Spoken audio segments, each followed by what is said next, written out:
Hello, everyone. If you like what I'm doing here, please consider subscribing, liking, and commenting. It would really help the channel out quite a bit. Thank you very much. How do you do, ladies and gentlemen? This is Knox Manning in Hollywood, taking you on another brief journey behind the scenes. Once again, we draw the curtain to watch a fragment of forgotten drama, a story of people and faces already hidden in the background of destiny. Today, we shall meet a friendly, likable bohemian immigrant who leaped forward for a moment and changed the course of history. But first, a word from a familiar voice.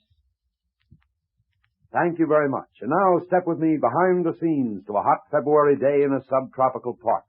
That's our man over there, the dynamic fellow in the front row of the crowd. Yes, that's right, the one in the gray business suit. You don't remember him? Well, let's move closer and recall his story. Tony reached into his breast pocket and took out a large white handkerchief. He folded it into a careful square and dabbed at his forehead. Funny, he thought, it's not really very warm. It's just that I'm not used to this kind of heat in February. He smiled and then suddenly found himself cheering with the crowd that encircled him, yelling like a kid for his favorite movie star. It was a contagious cheer of pleasure and satisfaction, and Tony had more reason than most to join in with the thousands of people who lined the palm-bordered park. The bronze, tight-muscled man in the open car ahead was Tony's friend. They'd worked together in the past, and there'd be more important jobs in the future. But for Tony, it was enough that he'd been able to help his friend, and more than enough that his friend was grateful. Tony was pleased, very pleased, but a little tired. He decided to leave the park now. He could see his friend some other time and pay his respects later. He'd enjoyed the triumph vicariously. That was enough for Tony. He turned away and tried to push through the crowd. A woman behind him frowned and mumbled something under her breath. It was obvious that she didn't approve of Tony's inopportune exit. Tony pushed again, realized that he was caught in a swarming mass of people, shrugged his shoulders, and turned back. The woman behind him smirked, a little pleased with herself. Her glance told Tony that he had no business trying to leave in the first place, and Tony wondered if she was right. At that moment, his friend's face broadened into a smile of recognition and nodded toward Tony. Tony raised his hand to acknowledge the unspoken greeting, moved forward.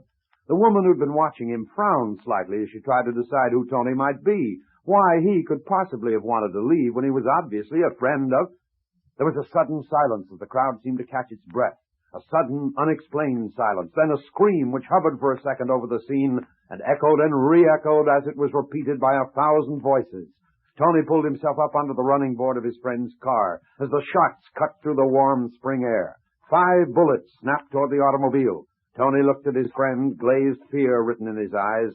Then his mouth relaxed and his voice, still firm with just a trace of a bohemian accent, whispered, "Glad it was me instead of you." A second later, Tony slumped to the ground beside the large open car as the crowd began to press forward. Before the conclusion to our story, a word from your announcer. The assassin's bullet plunged into Tony's body, and 17 days later he died. But perhaps he'd lived his whole life for the moment that ended it.